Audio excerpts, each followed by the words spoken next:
Nous allons évoquer aujourd'hui le cas du référé détention. Lors d'une information judiciaire, nous l'avons déjà vu, le juge d'instruction rend différentes ordonnances. Les parties et le ministère public peuvent en interjeter appel. Dans le cas d'une ordonnance de remise en liberté rendue par le juge d'instruction, suite à des réquisitions opposées du ministère public, du procureur, le parquet pourra interjeter appel de cette ordonnance et doubler cet appel de ce qu'on appelle un référé détention.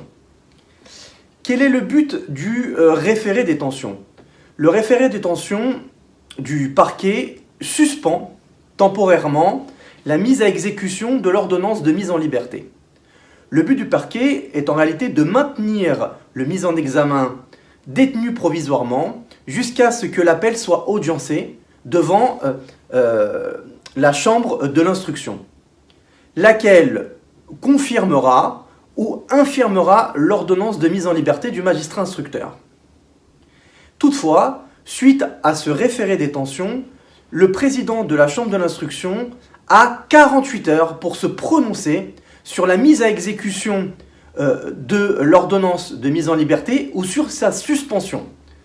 Cette décision aura un impact fondamental puisqu'elle permettra aux mises en examen de se présenter libres ou détenus à l'audience devant la chambre de l'instruction.